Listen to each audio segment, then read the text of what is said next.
In the meantime, let's talk about this weather that is moving in, and Kevin Robinson has the very latest for us. When do you think things are going to get dicey, and how bad? Well, probably somewhere between 8 and 9. The question of how bad I still think is honestly up in the air. I think we get thunderstorms, the severity of them. You know, we had rain earlier this morning, and if history repeats itself, it shouldn't be that bad because we had rain this morning. But we'll see how it plays out. I think it could certainly get rough between about 8 and 9 here in the metro. There's a live look outside right now. You've still got several hours to enjoy your Friday evening. So if you're doing something over the next, let's say maybe 2.5 hours, I think you're perfectly fine. You know, just download the WOWT app and keep checking in with WOWT throughout the evening. The threat for storms, or the main threats posed, will be the potential for strong winds. I can't rule out a few tornadoes and large hail. So what is actually happening right now? Radar is completely quiet across the tri-state. We are not under any type of watch. That will probably change later on this evening. I want to show you what's happening here. We've got two distinctive clusters of severe storms. One is in northern Illinois moving into north central Indiana towards Indianapolis. The other is down here in southern Indiana and parts of western Kentucky.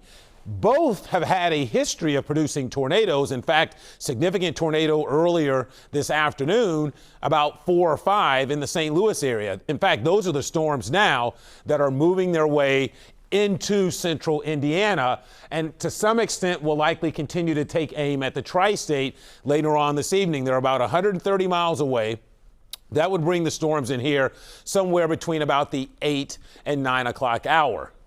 What I want to point out here is the fact that you've got a cluster to the north, a cluster to the south, and there's a little bit of a void in here. We'll see if that fills in. I'm interested to see how that evolves over the next 1 to 2 hours. Here's your morning storms, and then we had the sun break out, and then look at these explosive storms that developed back towards St. Louis. You see this area of cloud cover kind of sneaking its way up through Kentucky? That is the return of the instability we need to fuel those storms. I'm not certain that our atmosphere is completely recovered yet. I think it's in the process of doing so, but I'm not sure if it's there yet where it supports the higher end severe threat. We'll see how this plays out over the next couple of hours, but nonetheless, here's a simulated radar, takes you towards 8, and you can see how these storms, 8:39, seems to be a little bit slower now, into southeast Indiana.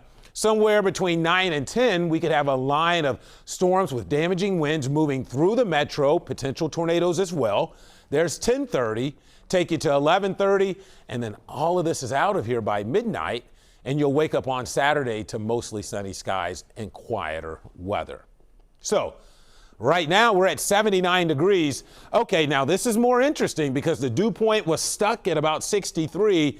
To get significant severe weather, you want to see this up there closer to 70. So we'll see how that dew point continues to evolve the next few hours ahead of that batch of storms as it rolls in here mid-evening between about 8 and 10, I think, or 8 and 9 for us. So it's an alert night with severe storms before midnight, 67 for a low.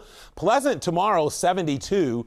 There's a look at your day planner. Should be a beautiful weekend, Mike and Cherie, after this evening's threat for severe weather. And again, good news, this won't go all night. I think by probably before midnight even, we're seeing things quiet down.